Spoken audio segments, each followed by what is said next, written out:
मधुसूदन मिश्र तर्जुमान news time managing editor रुबारू कार्यक्रम रे आपन को स्वागत एवं नमस्कार। आज बहुत खुशी कथा खाली बालेश्वर नुह सारा ओडिशा रे जे परिचित मुह साहित्य क्षेत्र रे जड़े उज्जवलतम तारका एवं नक्षत्र मध्य जहाँकि आम आज पाइछु अति आनंदर विषय। साहित्यर प्रतिटी दिग को जे छुईंट से कविता हो गल्प हो उपन्यास हो शिशु साहित्य हो एपरिक नाटक मध्य हो कि जगन्नाथंकर भजन हो आधुनिक गीत मध्य हो सबुथिरे तांकर अवदान अपूरणीय। आज भी तांकर लेखा चलचंचल एवं से जोठिके जानती प्रतिटी साहित्य मंच हो सांस्कृतिक मंच हो समस्ते जहाँ को अपेक्षा कर बसी था मुखर दुई पद शुणा कहीं कहीं भीष्म पितामह बोली कहती साहित्यर से होती कवि प्रशांत दास। सार आपण को न्यूज टाइम परिवार तरफ स्वागत एवं नमस्कार। प्रथमे मु जानिबा चाहिए जे शिरापुर स्वरर शिरापुर जहाँकि आपणकर जन्मस्थान सेठ बालेश्वर सहर को आपण कहीं आसिले? शिरापुर कविवर राधानाथों गाँ को मो गाँ छुई मोर शैशव से गाँव रे जाइए मोर अध्ययन गाँव रे जाइए। मो बापा जड़े पुलिस अधिकारी थे से कहते पिला को पाखे रखिले स्त्री को पाखे रखिले पुलिस चाकरी भल करना तेणु आम सब ग्राम्य जीवन भितर आमर शिक्षा शैशव बीती चाटशाली टू प्राथमिक विद्यालय प्राथमिक टू कॉलेज कैरियर है मु 1978 मसीह बालेश्वर को आसिली आईन पाठ पढ़ाई आईन अध्ययन करने तेणु जन्म 1958 ରୁ 1978 20 वर्ष गाँव रे आउ 1978 आज जाए 47 वर्ष बालेश्वर सहर में रही। सर मु जहाँ जानवा को पाइली दीर्घ 30 वर्ष यात्रा साहित्य आपणकर प्रथम आपणकर नाटक आरंभ होता सर से यात्रा किभली थिला आपणकर केमती गोटे ग्राम्य परिवेश भितर सांस्कृतिक परिवेश थाए सांस्कृतिक परिवेश रे मु धीरे धीरे गोटे रुचि बढ़ला किछि लेखिबा किछि गाइबा किछि नाटक रे अभिनय करिबा एवं आम घरटा गोटे नाटुआ घर। मो बाबा बढ़िया एकतारा बजाती बढ़िया तबला बजाती मो भाई तबला बजाए मो माँ सुंदर गीत गाती तो आम घरे गोटे आखड़ा चाल था शैशव मोर कॉलेज पढ़ला पर्यंत आम घरे जुड़ी नागरा तुरी फुरी सब थाए ग्रामर जेतेक नाटक मंचस्थ हम रिहर्सल मास मास आमरी घर हम लोक मैंने 5-6 खंड गाँव रू आसती खाई पी शुंती ये भावनाटा है तो प्रथमे मु नाटक लिखा आरंभ कली मतलब बालेश्वर आसिली मु नाटक रू आरंभ कली लेखा दुख जे मु 50 रु ऊर्ध्व नाटक लिखी 79 मसीह 90-92 मसीहा पर्यंत बालेश्वर जिते स्कूल कॉलेज राज्य स्तरीय प्रतियोगिता मोर नाटक होता मु निर्देशना दूसरी अभिनय करुँगी 94 मसीहा पाखु 94-95 पाखु नाटक लेखा बंद हो भावुँ गोटे नाटक लेखि बंधु मैंने कहते अनेक नाटक अभिनय कर अनेक नाटक निर्देशना देती मोर नाट्य संस्था जे जगा कालिया जे के कल्चरल यूनिट राज्य राज्य स्तर पुरस्कृत अन्नपूर्णा रंगमंच आम नाटक कर मोर नाटक बेतार रे मोर नाटक दूरदर्शन किंतु दुखर विषय मु एते नाटक लिखी सब पांडुलिपि गुड़ाक मो पाखे ना गोटे नाटक मोर प्रकाशित है ना तेणु मोर ये लेखकीय जीवन सबु विभाग को छुई जिते आगामी दिन में एक नाटक लिखि प्रकाशित करने को इच्छा अच्छे। ये तो बहुत खुशी कथा आम भी चाहबू आप लिखतु निश्चित आम पढ़ू किंतु आप नाटक लेखु लेखु हठात किभली कविता को आप आसिले कविता राज्य को आ पछरे कहारी अवदान अच्छे कि बा कहारी तो आप इंस्पिरेशन पाई कि गोटे जीवन आनंद मु कलम चलाए केतेबेले कौन लिखी मु जाने नहीं किंतु प्राय साहित्यर प्रति विभाग सहित मोर संपर्क अच्छी प्रति विभाग मोर प्रकाशित पुस्तक अच्छी प्रथमे नाटक शिशु साहित्य को गली बालेश्वर शिशु साहित्य एकाडेमी विनय दास नहांती आम गहण आज आम तैयारी कलु शिशु साहित्य पर गुरुत्व प्रदान कलु शिशु साहित्य एकाडेमी रे विभिन्न कार्यक्रम कलु एवं ओडिशा रे जड़े जनाशुना शिशु साहित्य भाव में मु आ विनय दास परिचय बालेश्वर पाई शिशु साहित्य बही रही ये शिशु साहित्य लेखु लेखु मु कविता लिखु नी मु गल्प लिखा आरंभ कली शिशु साहित्य मोर 3 खंड प्रकाशित अच्छी आज पर्यंत शिशु कविता बेले लिखे शिशु नाटक रेडियो रही शिशु नाटक दूरदर्शन में मोर रही तो सान बेले मु दासकाटिया करूँ जोटा कि ऑल इंडिया रेडियो रे परिवेशित होता जिते मु सप्तम अष्टम षष्ठ में पढ़ुली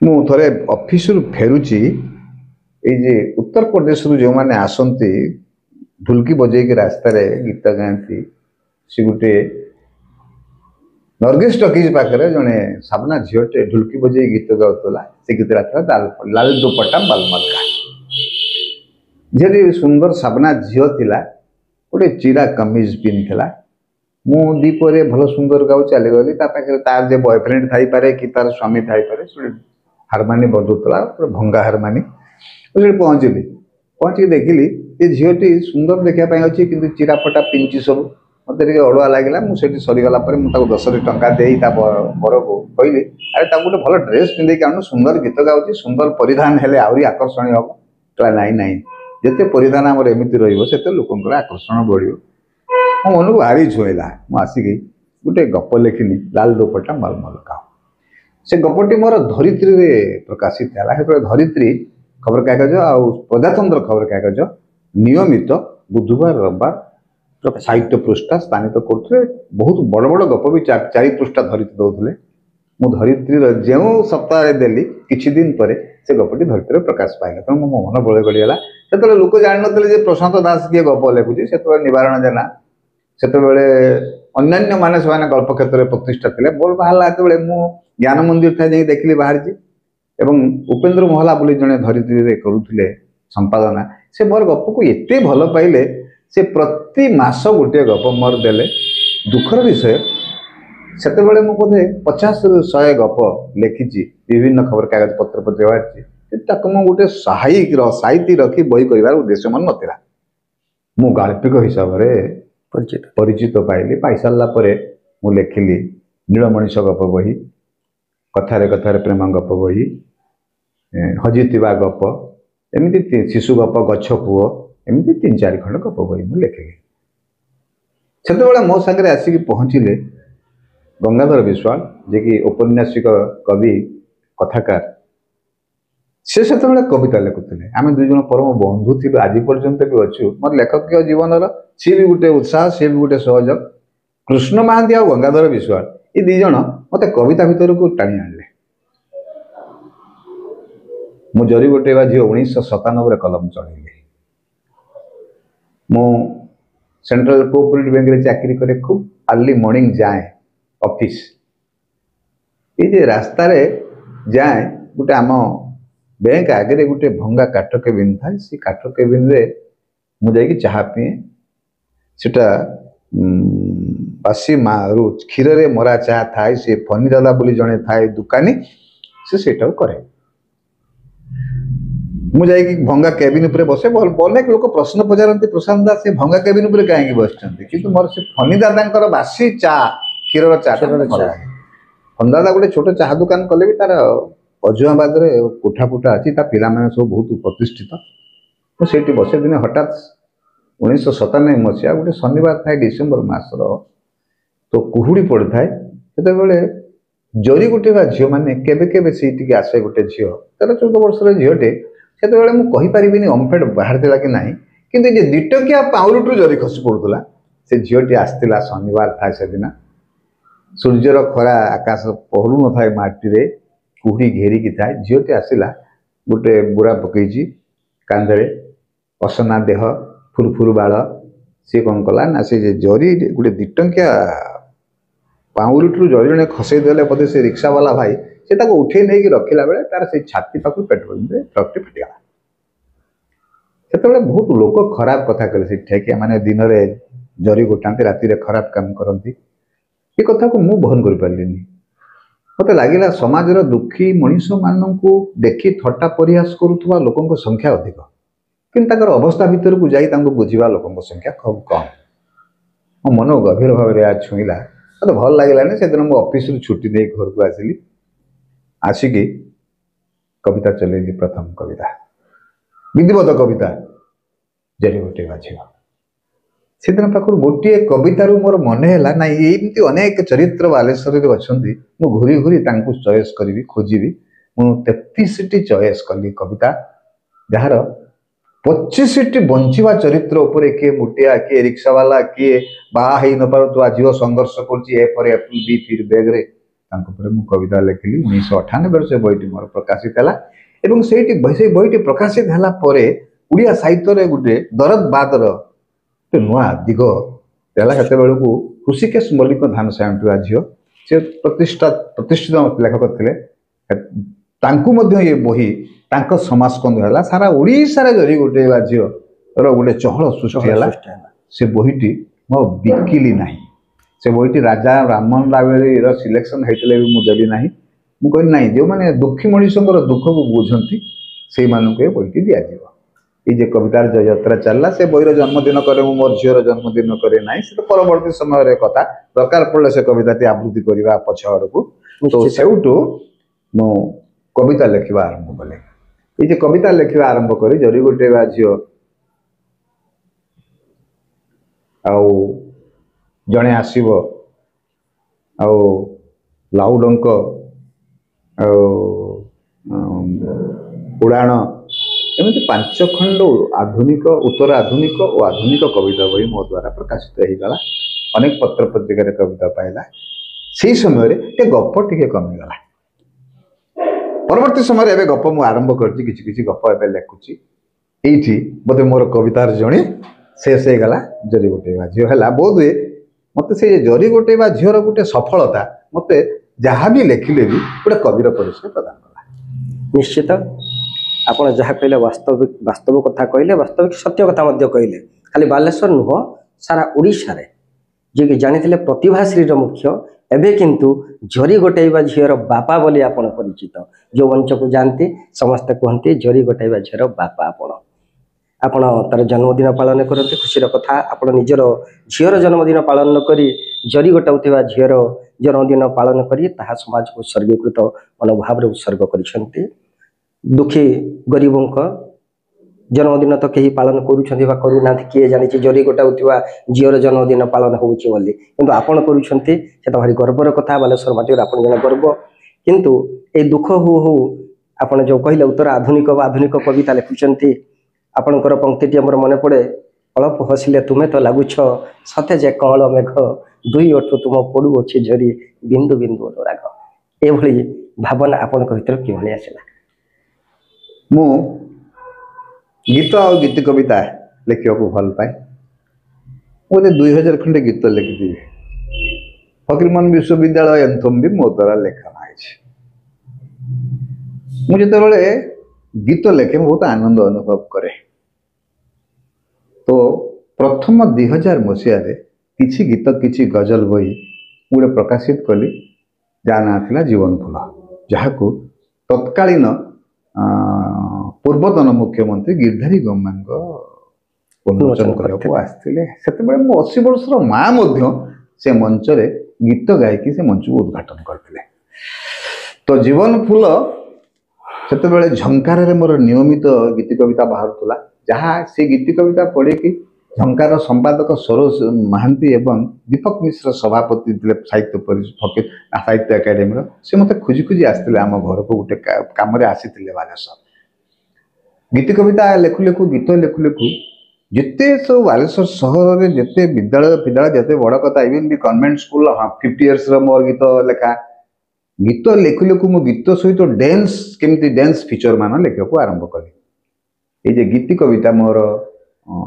4-5 खंड बही प्रकाशित है सब बही गोटे बढ़िया बढ़िया सुंदर लगे भल भल लगे केबेले ये अल्प छुईले तुम्हें तो लगुच सत्य कि कौन मेघ केते बढ़िया तुम्हें तो कहल भल पाइबारे नाही बयसर माप तुमरी कथार हाँ कहीदेली लोके तो कहले कह पाप ये केते केते बढ़िया फूल पाकुड़े कि कथा लिखी फूल सहरे तो घर से सहर सारा फगुण खोजुची हजिबा ठिकଣା दर एमती अनेक पंक्ति एन गीति कविता लिखाई एवं गोटे गीति बही कविता बही प्रकाशित हबार अपेक्षार अच्छी प्रिंटिंग सरी डिटिप सरी शेष प्रेमिकार छुआ चैती संजनिया कविता गीति कविता बहीर नाम सेमती जन्मराति नील प्रजापति सेमती अबुझापण तो उड़ा पकई उठ सेमती काली झील हलदी बसंत सेमती जीवन फूल तेणु गीति आ गीति कवितार एक उपहार ओडिया साहित्य को एक सुंदर उपहार एवं मर्यादाजनक शब्द व्यवहार करी परिप्रकाश करिवार मु विश्वास करे तेणु मोर प्रत्येक गीति कवितार संलाप शब्द गुड़ाक भारी मार्जित एवं सुंदर चयन करिकी सुंदर जोड़वा संजोग करने को भल पाए गीति कवितार से आम दर्शक को जनवाई चाहबू जो चर्या साहित्य चली शबर साहित्य चली सारल साहित्य पर पंचसखा साहित्य मध्ययुग साहित्य आम एवर साहित्य को पहुंचीचु ता भर आप जो गीति कविता कथा कहले छंदरे आप सब लिखुंट शुणापी कर्ण कटु लगुना सुंदर लगुच श्रुति मधुर लगुच किंतु एवं जो साहित्य सब रचना हो गद्यधर्मी साहित्य से बाबद आप कौन कह कविता गद्य केमती हम कथा केमती हम कथा अलग कविता अलग कवितार सरल शब्द रंगीतिकता कथा ठू कविता सहजरे मनीषर हृदय को छुए पाठकर हृदय को छुए तेणु कथा लिखला बेले शब्द व्यवहार कले भी किसी असुविधा लगे कि कवितार जो शब्द व्यवहार हो जाए पाठक बुझी न पारे ताको अड़ुआ लगे कविताटी अधा लेखाई रही जाए मोर मन अच्छी गोटे भूलीगली कहीदे जो मुझे सब गीति कविता लेखु थाए संवाद सत्यशिव दास था लोक अपेक्षा करते प्रशांत दास गीति कविता के ध्वनि प्रतिनिधि छपाए गोटे जाजपुर गोटे झीटे दुई थर मत चिठी देला मु प्राय लेखकीय जीवन में जदि कौटी चिठी आसे मुझे फेरवा को कुंठाबोध करे मत रखे चिठी सब रखे सेठू मु तार गोटे कविता मुझे लिखी से कविता न पढ़ले मत टे खराब लगे भाव अधा रही मो कथा निश्चित झीटी तापर मत चिठी देनी से लिखीदेला आपड़ एत सुंदर कविता लिखुंट आपण हृदय केटे सुंदर होदी आपण हृदय सुंदर होकर लोक के आकर्षणीय हो थे आपन को भेटी पारे कि मुझे किसी आंसर दे नी लिखिली मो कविता पढ़ी बार बार तुम्हें लिखुच प्रेम रे चिठी तोड़ू थाओ तुम्हें कविता कोणार्क तुम जड़े एठी सही पारिलेनी विरह तुमर हाँ मारिदेली दिने तापरठू आउ कविता हुएनी खाली मन पड़ा तुम्हें वाह वाह वाह बहुत बहुत ये पंक्ति प्रकाश होला परे बोध झीटी मो सहित चिठी पत्र ना तेबे उड़ी कविता कवि मनर कथा कविता सहज सरल भाव पाठकर मन को पाठकर कान को पाठकर हृदय को जब न छुईब से कविता लेखुवा कवि सीना खुशी हम कि पाठक खुशी है ना प्रकृत में आपणकर प्रति लेखा जी पढ़ो से सतरे प्रेम पड़ज खाली सहित हो आप कविता सहित हो कहीं मुझे बहुत जगह शुणी आपणकर बही खोजती जो प्रेमर सुंदर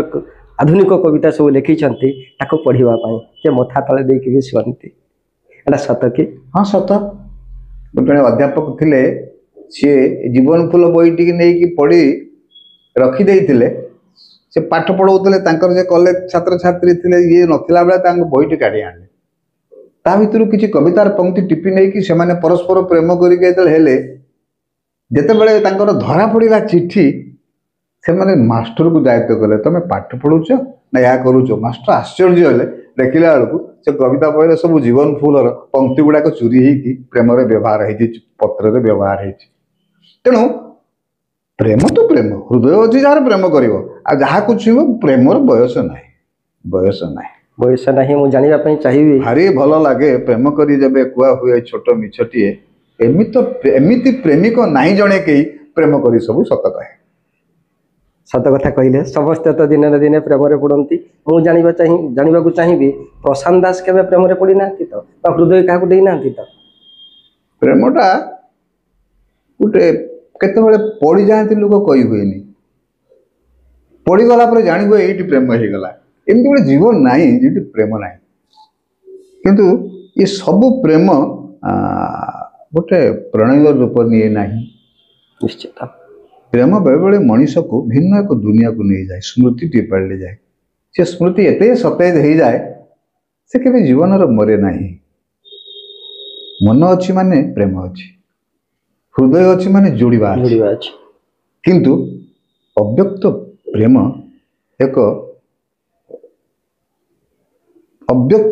ପ୍ରେମ ଏକ ଶକ୍ତିର ଭଣ୍ଡାର।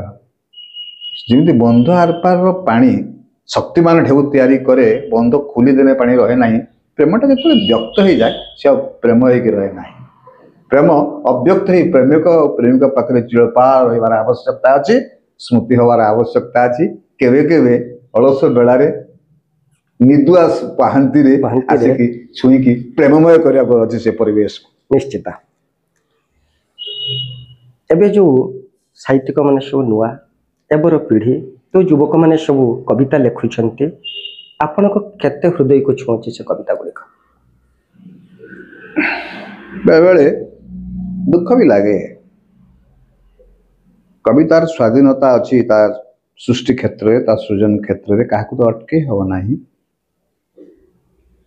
କବିତା ଯଦି କବିତା ନ ହେବ ସେଟା ସାହିତ୍ୟ ଭଣ୍ଡାରକୁ ସମୃଦ୍ଧ କରିପାରିବ ନାହିଁ। ଏବେ ଗୋଟେ ପଲ୍ଲୀ ଗୀତର ହଉଥିଲା, ମାନେ ପଲ୍ଲୀ ଗୀତ ଯେଉଁମାନେ ଲେଖିଛନ୍ତି ସେମାନେ ଭାରି ବିଦ୍ୱାନ। କେଉଁ କାଳରୁ ସେ ପଲ୍ଲୀ ଗୀତ ଲେଖିଥିଲେ, ଏତେ ବଢ଼ିଆ ଲେଖିଥିଲେ, କେତେ ସରଳ ଶବ୍ଦରେ ଆଜି ପର୍ଯ୍ୟନ୍ତ ଚାଲିଛି। ଗେଣ୍ଡାଳିଆ ପରଝାଡ଼ି ଉଡ଼ିଗଲା, ଚାଲିଛି ଆଜି ପର୍ଯ୍ୟନ୍ତ ଚାଲିଛି। ସବୁ ସାହିତ୍ୟରେ ପଲ୍ଲୀ ଗୀତ ଅଛି। କିନ୍ତୁ ଯେତେବେଳେ ଆମେ ସାହିତ୍ୟକୁ ଖଟିକି ଲେଖିବା, ସାହିତ୍ୟ ହବ କେମିତି? ସାହିତ୍ୟକୁ ଭାବିକି ଲେଖାଯାଏନି, କବିତା ଭାବରେ ଥାଏନି, କବିତା ଆବେଗର ଥାଏ। ଆପେ ଆପେ ଶବ୍ଦ ଅକ୍ଷର ଝରି ଆସିକି କବିତା ହେଇଯାଏ। ନିଶ୍ଚିତ ହୃଦୟର ନୈସର୍ଗିକ ଅଭିବ୍ୟକ୍ତି ହେଉଛି କବିତା। ଆପଣ ଯାହା କହିଲେ ବାସ୍ତବ କଥା। କିନ୍ତୁ ଶୁଣିବାକୁ ମିଳେ ଯେ ବର୍ତ୍ତମାନ ଗୋଟେ ସାହିତ୍ୟରେ ଗଣ ଦୌଡ଼ ଚାଲିଲା ଭଳି ଚାଲିଛି। ସମସ୍ତେ ଚାହୁଁଛନ୍ତି ମୋ ଲେଖାଟି ହେଉଛି ଶ୍ରେଷ୍ଠ, ଅନ୍ୟ ଜଣଙ୍କର ନୁହେଁ। ଏ ବାବଦରେ ଆପଣ ଦର୍ଶକଙ୍କୁ କ'ଣ କହିବେ? ଏବେ ଲୋକମାନେ ବିଭିନ୍ନ ମାଧ୍ୟମକୁ ଗ୍ରହଣ କରିନେଇଛନ୍ତି ନିଜର ଗୋଟେ ସାମାଜିକ ପ୍ରତିଷ୍ଠା ପାଇଁ, ପରିପ୍ରକାଶ ପାଇଁ। ତା ଭିତରେ ଏବେ ସାହିତ୍ୟ ସଂସ୍କୃତି ବି ପଶିଯାଇଛି। ମୋ ମତରେ ସାହିତ୍ୟରେ ଆତ୍ମପ୍ରତିଷ୍ଠା ପାଇଁ ସାହିତ୍ୟ ରଚନା କରାଯାଏ ନାହିଁ, ଆତ୍ମ ବଡ଼ିମା ପାଇଁ ରଚନା କରାଯାଏ ନାହିଁ। ସାହିତ୍ୟ ଆତ୍ମ ଅହଙ୍କାର ନେଇକି ବଞ୍ଚିପାରେ ନାହିଁ। ସାହିତ୍ୟ ଆତ୍ମ ପ୍ରସାରରେ ବଞ୍ଚେ, ଆତ୍ମ ପ୍ରଚାରରେ ବଞ୍ଚେ ନାହିଁ। ଯେତେବେଳେ ଲେଖକଟିଏ ପ୍ରଚାର ଧର୍ମୀ ଲେଖିବ, ସେତେବେଳେ ସେ ସାହିତ୍ୟ ହେଇପାରିବ ନାହିଁ। ସେ ନିଜେ କହିବ ସାହିତ୍ୟିକ, ନିଜେ ପିଟିବ ଡିଣ୍ଡିମ, କିନ୍ତୁ ସେ ଶବ୍ଦ ନିଜ କାନ ପାଖରେ ଶୁଭିବ, ଅନ୍ୟକୁ ଶୁଭିବ ନାହିଁ। ତେଣୁ ସାହିତ୍ୟ ଗୋଟେ ଲାଭ ଲୋଭରେ ନ ହେଇ ଭାବରେ ହେବାର ଆବଶ୍ୟକତା ଅଛି। ସାହିତ୍ୟ ଶବ୍ଦରେ ନ ହେଇ ଭାବରେ ପରିପ୍ରକାଶର ଆବଶ୍ୟକତା ଅଛି। ସାହିତ୍ୟ ଜୀବନ ସହିତ ରହି ଆଉ ଏକ ଜୀବନର ସହିତ ଯୋଡ଼ିବାର ଅଭିପ୍ରାୟ ନେଇ ସୃଷ୍ଟି ହେବାର ଅଛି। ଯେଉଁ ବର୍ତ୍ତମାନ ସମକାଳୀନ ସାହିତ୍ୟିକ ଏବଂ ଆପଣମାନେ ବରିଷ୍ଠ ସାହିତ୍ୟିକ ଯେଉଁ ଲେଖୁଛନ୍ତି, ତାଙ୍କ ଭିତରେ ପାର୍ଥକ୍ୟ କ'ଣ ଦେଖୁଛନ୍ତି? ଯେତେ ଉପଲବ୍ଧି ନ ରହିବ ସେତେ ସାହିତ୍ୟରେ ପ୍ରାଣ ରହିବ ନାହିଁ। ଯେଠି ସମ୍ବେଦନଶୀଳତା ଯେ ସାହିତ୍ୟରେ ନ ରହିବ, ସେ ସାହିତ୍ୟ କାଳଜୟୀ ହେଇପାରିବ ନାହିଁ। ସମ୍ବେଦନଶୀଳ ହୃଦୟଟେ ଯେତେବେଳେ ସାହିତ୍ୟ ସୃଷ୍ଟି କରିବ, ସେଇଟା ସମ୍ବେଦନଶୀଳ ସାହିତ୍ୟ ହେବ। ତେଣୁ ଶ୍ରଦ୍ଧା, ସମ୍ବେଦନା, ପ୍ରେମ, କରୁଣା ଏସବୁ ସାହିତ୍ୟରେ ପରିପ୍ରକାଶ ହେବାର ଆବଶ୍ୟକତା ଅଛି। ସାମାଜିକ ଚଳଣି, ସାମାଜିକ ଘଟଣା, ଜନଜୀବନର ଘଟଣା ଲେଖକକୁ ପ୍ରଭାବିତ କରିପାରେ, ତାହା ମଧ୍ୟ गोटे गठनमूलक प्रभाव हबार आवश्यकता अछि। लोक जो जहाकू ग्रहण करिवो शुणिवो ताकू से बुझिबा को चेष्टा करिवो। साहित्य युद्ध भी हो पारे, साहित्य शांति भी हो पारे, साहित्य प्रेम भी हो पारे, साहित्य घृणा भी हो पारे। तेणु सबु साहित्य हो पारे, किंतु साहित्य हवा आगरू ताहा सामाजिक निर्माण, सामाजिक संस्कार, सामाजिक मूल्यबोधर जदि प्रभावटी तैयारी करिपारिबो से उपयुक्त साहित्य कालजयी साहित्य भी सबुद बंची रहिबो। एइटा ही मोर नुआ पीढ़ी लेखक मानकु सूचना।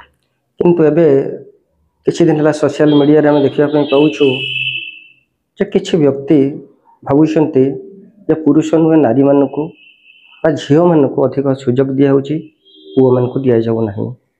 आपण ए बाबदरे कोन अनुभव करूछन्ते? प्रतिभार प्रतिबंधक न थाए। जार शब्दर शक्ति थिबो, लिखिबार शक्ति थिबो, तब कि अटकी परिबो नाही। बेले बेले किए कोन भाबी कि ए कथा कहूथुबो, किंतु गोटे संपादक केउ लेखा को लेखक को चॉइस करिवो तार सेटा स्वाधीनता।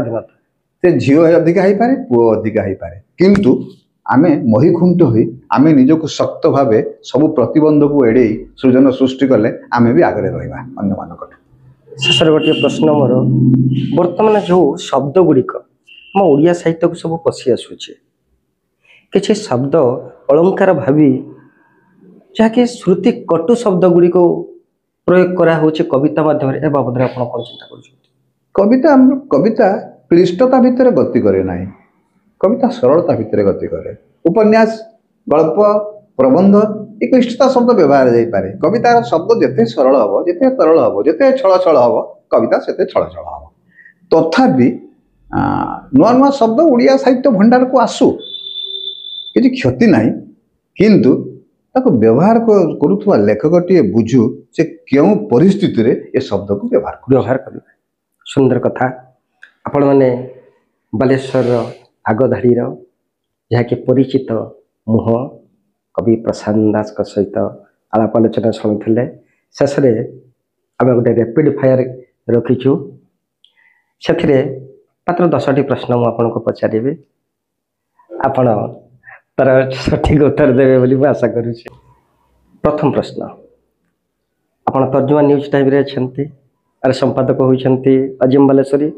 आपण अजिम बालेश्वरी को केते भल पांती बा किपरि जानि छंती? भल पांती, भारी सरल पिलाटी सी, सान बेलू आम संगे अच्छी, आउ संपर्क जानी सी एवं भारी सहज संपर्क स्थापन करें। बालेश्वर शिरापुर जो आप बाग वृंदावन को आसिले मनीष घरे रोचंती, माटी मनीष कहीं भल पाती? माटीर मनीष को भल पाई भावे सरल सहज मनीषटे माटीर मनीष, आउ प्रत्येक माटीर मनीषर हृदय अमृतमय से द्वितीय ईश्वर। तेणु मो घरे मो माटीर मनीष को पूजा करे। आपन जेते अनुष्ठान अच्छी आप प्रजापति को बहुत भल पाती कहीं? सेटा एजुकेशन, प्रजापति शिक्षा और ज्ञान दिव्य ज्योति, divine vision for education knowledge.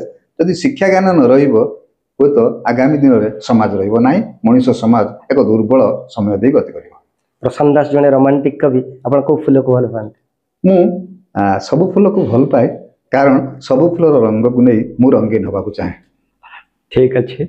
आपण कौन खाइबा को भल पाते? मु सादा खाइबा को भल पाए, भात डाली बिलाती बैगण चटुणी, बैगण चटुणी, भजा, घांट, जी सादा भोजन मत बहुत बढ़िया लगे। आ मो स्त्री हाथर हरड़ डाली, आलू भर्ता आ बैगण चटुणी मु खाइबा को सबुठ गुआ घी पकई बहुत भल लगे। आपण झीर जन्मदिन पालू ना, झील भी से खुशी, आपण बाप हिसाब से संतुष्ट तो? निहाती। जदि बापटे बापटर मन को झील बुझी न पारला ताले से झील बेसी बाप को भल पाई परिबो नाही, किंतु मोर मन को मो झील 100% बुझे। तेणु मु भावे मु जा बुझी ठीक सी जा भाबुची ठीक। समस्ते तो घरे रुहंती, आपण कहीं मनीष घरे रुहंती? ए घर गारी नुहे, मुझे मु घर करी मो ना मनीष घर देती अनेक लोग प्रश्न पचारि, ये घरटा कहार नुहे, ये घर मु आज अच्छी प्रशांत दास घर कहते, मु मरीगला ए घर मो झील रही प्रीति कृष्णा दास घर, सी क्या बिकिदेव। तेणु घर कहारी नुहे, घर मनीष रहे, तेणु से मनीष घर। मु न रही भी आउ किए मनीष जड़े आसिक रही। हम बालेश्वर जिते सब कवि साहित्यिक सब रही, आपण भर 3टी नाम कहतु ଯାହାକି ଆପଣ ତାଙ୍କୁ ବେଶୀ ଭଲ ପାଆନ୍ତି? ମୁଁ ଗଙ୍ଗାଧର ବିଶ୍ୱାଳଙ୍କୁ ବହୁତ ଭଲ ପାଏ। ମୁଁ କୃଷ୍ଣ ମହାନ୍ତିଙ୍କୁ ବହୁତ ଭଲ ପାଏ। ମୁଁ ପ୍ରହ୍ଲାଦ ମହାନ୍ତିଙ୍କୁ ମଧ୍ୟ ବହୁତ ଭଲ ପାଏ। ସାର୍ ତ ନାହାନ୍ତି ଆଜି ଆମ ଗହଣରେ, ହସୁଥିବା ମୁହଁ, ତାଙ୍କୁ କେବେ ଆମେ ଭୁଲି ପାରିବୁ ନାହିଁ। ବାଲେଶ୍ୱର ମାଟି ତାଙ୍କ ପାଇଁ ଋଣୀ ସବୁବେଳେ ରହିବ। ତାଙ୍କର ଯେଉଁ ଅବଦାନ ଅତୁଳନୀୟ, ନାମଟି ଯେଉଁ ଧରିଲେ, ପ୍ରଭୁଙ୍କୁ ତ ନିଶ୍ଚିତ ଆମେ ଗୁହାରି କରିବୁ ତାଙ୍କର ଅମରତ୍ମ ସଦ୍ଗତି ଲାଭ କରୁ। ଶେଷରେ ମୁଁ ଚାହିଁବି, ବାଲେଶ୍ୱର ତ କହିଲେ, ଓଡ଼ିଶାରେ 3 ଜଣଙ୍କ ନାମ କୁହନ୍ତୁ ଯାହାକି ଆପଣଙ୍କୁ ବହୁତ ଭଲ ଲାଗେ ତାଙ୍କ ଲେଖା ପଢ଼ିବା ପାଇଁ। ମୋତେ ବିପିନ ନାୟକଙ୍କର କବିତା ଭଲ ଲାଗେ ପଢ଼ିବା ପାଇଁ। ମୋତେ କୃପାସାଗର ସାହୁଙ୍କର ଗପ ପଢ଼ିବା ପାଇଁ ଭଲ ଲାଗେ। ମୋତେ ବିଭୂତି ପଟ୍ଟନାୟକଙ୍କର ଉପନ୍ୟାସ ପଢ଼ିବା ପାଇଁ ଭଲ ଲାଗେ। ଶେଷରେ ପଚାରିବି, ଆପଣ ଯେତେ ସବୁ ଲେଖିଛନ୍ତି, ଆପଣ କିଛି ଅଧୁରା ରହିଯାଇଛି କି ଆପଣ ଚାହୁଁଛନ୍ତି ମୋର କିଛି ବାକି ରହିଯାଇଛି ମୁଁ ତାହା ପୂରଣ ମୋ ଜୀବନର ଦୁଃଖ ରହିଯାଇଛି। ମୋର ଶେଷ ଉପନ୍ୟାସ ପାଦ ଚଲା ମଣିଷର ନୂଆ ଏକ ନାଁ ମନୁଆ। ଯେଉଁ ମନୁଆ ଜଣେ ଭିକ୍ଷାବୃତ୍ତି କରୁଥିବା ଲୋକକୁ ମୁଁ ସହର ଛକରେ ଦେଖିଥିଲି, ଭେଟିଥିଲି। ତାର ଜୀବନଧାରା ମୋତେ ଏତେ ପ୍ରଭାବିତ କରିଥିଲା, ମୁଁ ଉପନ୍ୟାସଟେ ଲେଖିବା ଆରମ୍ଭ କରିଥିଲି। ମୋ ପାଖରେ ମନୁଆ ବସିଥିଲା। ଆଜି ବି ମୋର ପଢ଼ା ଘରେ ମନୁଆର ଫଟୋ ଅଛି। ଯେଉଁମାନଙ୍କୁ ମୁଁ ବହୁତ ସାଧାରଣ ମଣିଷ ମାନେ ମୋତେ ବହୁତ ଭଲ ଲାଗନ୍ତି, ମୁଁ ତାଙ୍କର ଫଟୋ ରଖେ। ଯେମିତି ଗାନ୍ଧୀଙ୍କ ଫଟୋ ଅଛି, ଯେମିତି ବିବେକାନନ୍ଦଙ୍କ ଫଟୋ ଅଛି, ସେଠି ସାଧାରଣ ମଣିଷ ଫଟୋ ମନୁଆର ଅଛି। କିଏ ବୁଢ଼ୀର ଭିକ ମାଗୁଥିବା ବୁଢ଼ୀର ବି ଅଛି। ଦୁର୍ଭାଗ୍ୟ, ମନୁଆ ବୋଧ ହୁଏ ଆଉ ରହିନଥିଲା। ଗୋଟେ ଶୀତ ପରେ ମୁଁ ଖୋଜିଲି ମନୁଆକୁ, ମନୁଆ ଆଉ ମୋ ପାଖକୁ ଆସିନଥିଲା। ତେଣୁ ମନୁଆର ଜୀବନଧାରାକୁ ନେଇ ଲେଖୁଥିବା ମୋର ଉପନ୍ୟାସ 50 ପେଜରେ ରହିଲା, ଯେ ତାକୁ ପୁଣି କଳ୍ପନାର ପୁଟ ଦେଇ ତାକୁ କେବେ ଶେଷ କରିବି। ସେଇଟା ମୋର ଶେଷ ଉପନ୍ୟାସ। ଆପଣ ଯେଉଁଠିକି ବି ଯାଆନ୍ତି, ଆପଣଙ୍କୁ ଯଦି କେହି ଚିହ୍ନି ବି ନଥାନ୍ତି, ଆପଣଙ୍କର ହସ ଆଉ ନିଶରେ ଆପଣ ପରିଚିତ। ସେଭଳି ଆପଣଙ୍କର ପୋଷାକ ପରିଚ୍ଛଦରେ ମଧ୍ୟ ଆପଣ ସ୍ୱତନ୍ତ୍ରତା ଅବଲମ୍ବନ କରନ୍ତି। ଆଉ ବାବଦରେ ଆପଣ ଶେଷରେ କ'ଣ କହିବେ? ମୁଁ ଟିକେ ସବୁ ରଙ୍ଗକୁ ଭଲ ପାଇ ତ କହିଛି। ଧଳା ପ୍ୟାଣ୍ଟକୁ ଭଲ ପାଏ, ପିନ୍ଧେ ସବୁବେଳେ। ଆଉ ମୁଁ ଯେତିକି ରଙ୍ଗର ବାଛିକି ଆଣେ ନାହିଁ ସାର୍ଟ କନା କି ମୋ ପରିଧାନ, ମୋ ପୋଷାକ ପାଇଁ, ମୋର ଝିଅ ଆଉ ମୋ ସ୍ତ୍ରୀ ଯାହା ମୋର ନଥାଏ ସେମାନେ ନେଇ ଆସିକି, ବାବା ତୁମର ଏଇ ରଙ୍ଗଟା ନାହିଁ, ମୋ ସ୍ତ୍ରୀ କୁହେ ଏଇଟା ତୁମର ରଙ୍ଗ ନାହିଁ, ଏଇଟା ସାର୍ଟ କର। ତେଣୁ ମୁଁ ଗୋଟେ ରଙ୍ଗର ମଣିଷ ବୋଲି ମୋ ପରିବାର ଜାଣିଛି। ଏବଂ ମଞ୍ଚ ମାନଙ୍କରେ ମୋତେ ଦର୍ଶକ ଜାଣନ୍ତି। କେବେ କେବେ ଯଦି ମୁଁ ଲାଲ ସାର୍ଟ ନ ପିନ୍ଧିଥାଏ, ଦର୍ଶକ ଉଠି ଆସି କହନ୍ତି, ଭାଇ ଆଜି ମଞ୍ଚ ଟାଣିଲାନି, ଆଜି ମଞ୍ଚରେ ଆପଣ ଲାଲ ପୋଷାକ ନଥିଲା। ଆମେ ତ ଜାଣିଛୁ ଆପଣ ସାହିତ୍ୟିକ ସିନା, କିନ୍ତୁ ଏଭଳି ମଞ୍ଚ ନାହିଁ ଯାହାକି ପ୍ରଶାନ୍ତ ଦାସ ଚଢ଼ିନାହାନ୍ତି ସାରା ଓଡ଼ିଶାରେ। ଗୋଟିଏ ଦିନରେ ବୋଧେ ଘଣ୍ଟା ସିନା ଚାଲୁଛି 12, କିନ୍ତୁ ଆପଣଙ୍କର ଅଧିକ। ଆପଣ ମଞ୍ଚ ଚଢ଼ୁଛନ୍ତି। ଆଜି ବି ତ ବହୁତ ସାରିକି ଆସିଛନ୍ତି, ଆଗକୁ ମଧ୍ୟ ଯିବେ। କିନ୍ତୁ ଆପଣ ଘରେ ଯେଉଁ ସ୍ତ୍ରୀକୁ ଛାଡ଼ିକି ଏତେ ସମୟ ବାହାରେ ରହୁଛନ୍ତି, କେବେ ମନେ ମନା କରନ୍ତିନି? ନା, ଟାଇମ୍ ମ୍ୟାନେଜମେଣ୍ଟ। ମୁଁ କାହାକୁ ଦୁଃଖ ଦିଏ ନାହିଁ। ଭଗବାନ ମୋତେ ଗୋଟେ ପରିବାର ଦେଇଛନ୍ତି, ସ୍ତ୍ରୀ ଦେଇଛନ୍ତି, ତାଙ୍କର ସୁରକ୍ଷା ମୋର କର୍ତ୍ତବ୍ୟ, ପ୍ରଥମ କର୍ତ୍ତବ୍ୟ। ମୋତେ ଗୋଟେ ସମାଜ ଦେଇଛନ୍ତି, ସମାଜରେ ଯେତେ ମଣିଷ ଦେଇଛନ୍ତି ତାଙ୍କୁ ଗ୍ରହଣ କରିବା ମୋର ଦ୍ୱିତୀୟ କର୍ତ୍ତବ୍ୟ। ଏବଂ ତୃତୀୟ କର୍ତ୍ତବ୍ୟ ନିଜ ବିଷୟରେ ଭାବିବା। ମୋର ଜୀବନଟାକୁ ମୁଁ 3 ଭାଗ କରିଦିଏ। ମୁଁ ସମ୍ପୂର୍ଣ୍ଣ ସମୟ ମୋ ପରିବାରକୁ ଦିଏ, ସବୁ କଥା ବୁଝେ। ସମ୍ପୂର୍ଣ୍ଣ ସମୟ ସମାଜର ଶ୍ରଦ୍ଧା ପାଇଁ ବିନିଯୋଗ କରେ। ଏବଂ ଶେଷରେ ଏକା ଏକା କେବେ ବସି ଈଶ୍ୱରଙ୍କ ସହିତ ଯୋଡ଼େ, ମୋ ସୃଜନ ସହିତ ଯୋଡ଼େ। ବନ୍ଧୁଗଣ, ଆପଣମାନେ କବି ପ୍ରଶାନ୍ତ ଦାସଙ୍କର ଜୀବନ କାହାଣୀ, ତାଙ୍କର ସାହିତ୍ୟ ଚର୍ଚ୍ଚା, ତାଙ୍କର ଲେଖା, ତାଙ୍କର କୃତିତ୍ୱ, ତାଙ୍କର ସମାଜ ପ୍ରତି ଯେଉଁ ଅବଦାନ ଆପଣମାନେ ଶୁଣୁଥିଲେ। ଏବଂ ନିଶ୍ଚିତ ଆପଣଙ୍କୁ ଭଲ ଲାଗିବ। ପୁଣି କେବେ ଦେଖା ହେବ, ଆମେ ଅପେକ୍ଷା କରି ରହିବୁ। ସାର୍, ତର୍ଜମା ନ୍ୟୁଜ୍ ଟାଇମ୍ ତରଫରୁ ପୁଣି ଥରେ ଆପଣଙ୍କୁ ସ୍ୱାଗତ ଏବଂ ନମସ୍କାର। ଆଜି ପାଇଁ ଧନ୍ୟବାଦ।